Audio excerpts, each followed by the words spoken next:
Hey everybody, welcome back.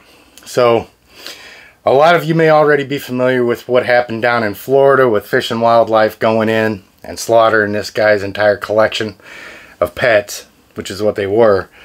So, if you've got anything at all, if you keep a dog, a cat, a hamster, or 16-foot reticulated pythons, I need you to hang out with me today.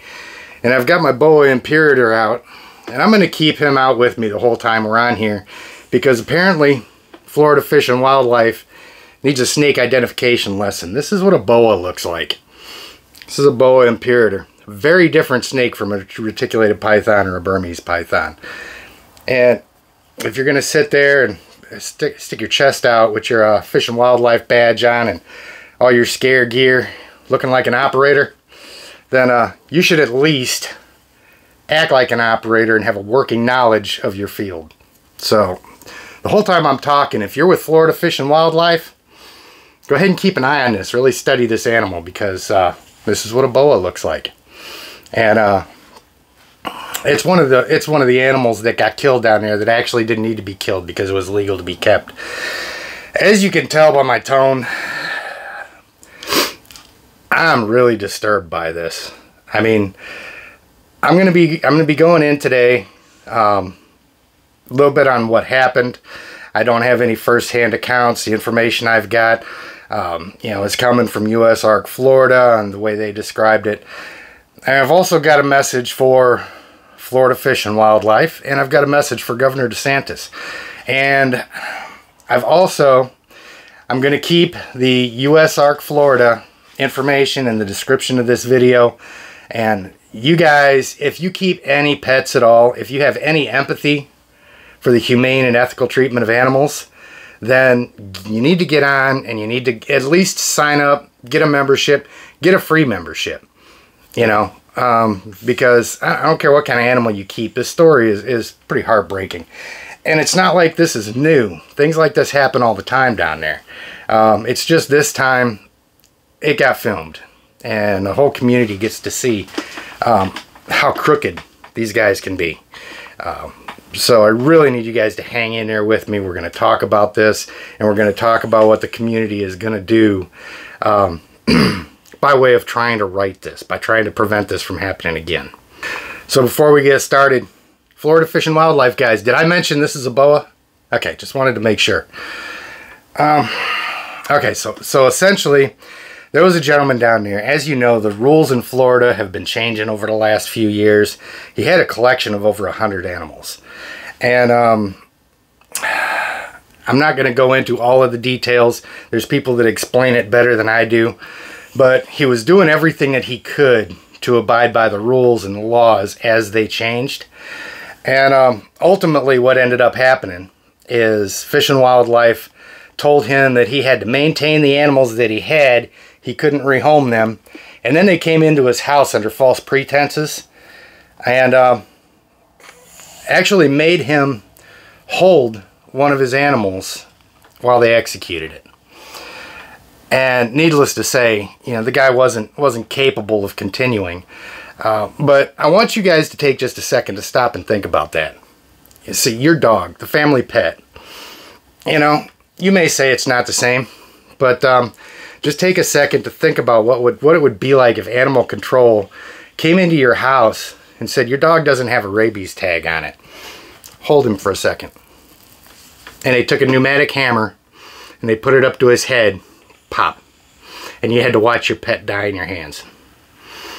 You know, I know everybody's going to say a snake is different from a dog. Well, yeah, you know. But you've got to understand, for those of us that keep these animals, the relationship oftentimes is even stronger between us and our snakes than it is with a dog owner. Dogs are easy. You know, you can be a complete buffoon and a dog will love you. You don't have to learn anything about that animal, except you got to get it outside, you got to feed it. Those of us that keep snakes, you know, this is a passion for us. That's why we do it. These animals, they require us to learn about them. They require us to constantly just work with them, and learn their behavior, and respect them. And over time, they learn to trust us, we learn to trust them, and these bonds, they form over years. This animal right here was actually a rescue from a house fire, and he was in, you know, pretty bad shape when I got him, and you can see him now. Just an awesome snake. I love this animal to death. And you know, you can see behind me here my reticulated python. I've had her since she was a baby. You know, that snake has been with me all the way from 5 feet long all the way up to 16 feet long. I take him outside, I interact with him, I come down here daily, and as soon as I walk in the room, you know, these snakes will perk up, they'll look to me. My male burmese back there, which is the bane of Florida's existence apparently. You know, when I go down there and I open up the enclosure on him, he doesn't even want anything to do with food. He'll walk right past food and come out just to interact with me. So the reason why I say all that is because even if you don't keep snakes, it's really important to understand that they are important to us. You know, for me, this is my peace. You know, I spent a long time fighting, and you know, everybody likes to talk about support our troops and all that stuff, and thank you for your service. Well, if anybody ever thanks me for my service by coming into my house to slaughter my animals, I don't make threats. I don't do violence, but I'm not sure how I would react. One thing I am sure of, though, is I'm probably better trained than any of the fish and wildlife guys that would step foot in my house. So I don't know what would happen. You know, these guys are my heart. You know, I don't even make any money off the YouTube channel. I mean, make a little bit, trickles in here and there, but you know, I pay to take care of the animals. I pay for the editing software and everything to put this out and share the educational information and share the animals with the public. So it's not like I'm in this for the money, because it costs me money. So anybody that watches this, if you're not a reptile keeper, you really need to understand that. Now, what happened down there is about as crooked as you can imagine. I'm sure a lot of you have seen the pictures of the Fish and Wildlife officer standing over the dead snake with a smile on his face, and them using it as a training opportunity to show people how to use their little pneumatic hammer. And like I said, even going as far as to having the owner of the snake hold the first one that they killed. And for anybody out there that's, you know, even thinking about taking a position of, you're just a tree-hugging snowflake, you know, they're just animals. Well, to most of the people watching out there, I've probably worked more human homicide scenes and carried more bodies than most of you. And watching that video really disturbed me a lot more than any of those scenes ever did. Don't ask me why. It's just the way it is. So, what are we doing about it? Well, first thing we're doing about it is, you know, for the fish and wildlife guys down in Florida watching this, are you taking notes that this is a boa, not a reticulated python? Just want to make sure you're still hanging in there with us. You know, I know repetition is the way to make these things sink in. But we're doing a couple things. First of all, like I said, I've got the link to the USARK Florida site down there. As soon as this video is over with, go down in the description, click the link, go on, sign up with them. Numbers help, numbers matter. If you're able to contribute to it financially, do it. Lawyers don't come cheap. A lot of these people down there with USARK Florida don't even get paid for what they do. They invest their own money into it. So they need our help. They need our numbers, and they need to be able to pay for the attorneys and the science and everything else that goes into making sure that animal keepers in general are treated fairly. Now, I've also got the contact information down there for Governor DeSantis' office.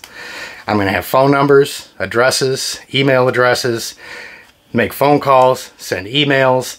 There's form letters that I'm going to link also down in the description here. I may actually just copy and paste the text in there, so you can copy and paste that text right into an email. This is all stuff that we need to do.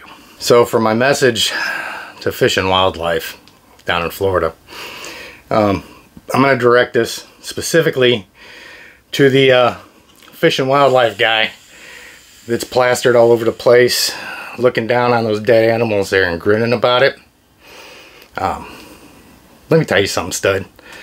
All the scare gear in the world, yeah, your little vest and your little guns, and none of that makes you a man. It doesn't make you tough. Okay? It's the weak person that doesn't have the capacity for empathy. You know, any scared child can act tough. Any scared child can enjoy inflicting pain on something or enjoy seeing people hurt.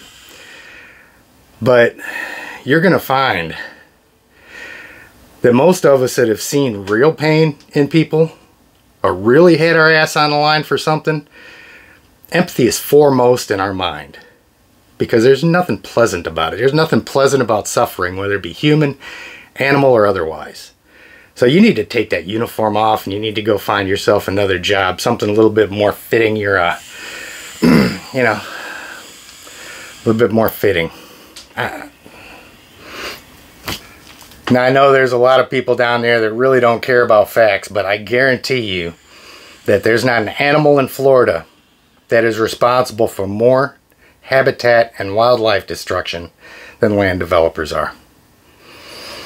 There's a huge conflict of interest there, and if anybody gains anything else from this video, that's something that needs to change.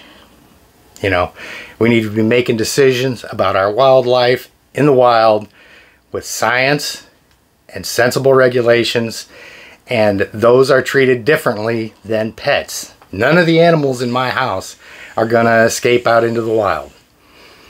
Okay? I'm responsible for them the same way any other reptile keeper is responsible for them. Make common sense regulations. That's fine.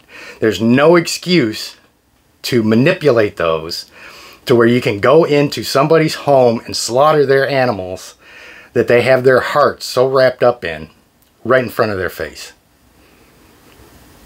Okay, and like I said, this isn't a bleeding heart thing. You know, this is coming from a combat vet who wore an American flag on my shoulder because I care about what happens to the people of this country. I could give two shits less what happens to the politicians. You guys aren't here to represent, you're here to rule. And that is completely antithetical to anything that I ever put my boots and my uniform on for. So that's something that we really need to keep in mind. So I'm going to stop right now. I'm not going to say anything pleasant from this point forward if I keep going. So, so take all of this into account. Get down, get on the USARK Florida website, sign up for a membership, contribute if you can. If you can't, sign up for a membership, add to the numbers down there, get involved, get the emails, the phone calls, you know, the snail mail, everything sent down to Florida so that we can let them know that this is unacceptable. If this would have happened to anybody else's animal, their dog, their cat, everybody in the country would be up in arms and going nuts about it. Okay? So we need to work that much harder to protect our rights, to keep these animals, and to protect the lives of these animals. Because you really don't want to make it common practice walking into somebody's house and killing something that they love. There's not too many situations where that really ends up good. You guys need to all keep that in mind. So, guys, for all the supporters out there that are already supporting USARK Florida, thank you so much. This is how we keep these animals. This is how we keep doing what we do. For all the supporters of this channel, I really appreciate it, man. You guys have been awesome. You know, I appreciate you helping me to get these messages, you know, sharing these videos and getting them out to more people. Everybody needs to see this. And if you've got any kind of a platform at all, I mean, I'm talking Jay's Prehistoric Pets, Brian Barczyk, Kevin McCurley's already all up in this stuff. He always is. Chandler, all the other guys down in Florida, Keenan, you know, all of you guys need to be making a stand and using your platform to help build awareness for this and getting more people involved. You know, there's still people that don't even know about this. So, Yeah, this is a group effort, guys. And this is our opportunity to actually make a difference and to stand up and secure our rights to keep these animals. So I hope everybody's on board with me. If you're not, get with me in private messages. You can find me on Facebook and Instagram. If you've got questions, if you've got reservations about USARK, you don't trust them for whatever reason, if I don't have the answers, I can get them directly from the president of either one of those organizations, and they will not hesitate to get the right information to me so that we can, you know, put everybody's concerns at rest and continue to fight for this thing that we all need to fight for. So you guys have a great day. Share this video, get it out, get involved, and I will see you next time on a more pleasant note when we get back into talking about our animals again on Intrepid Exotics. Have a good night, guys.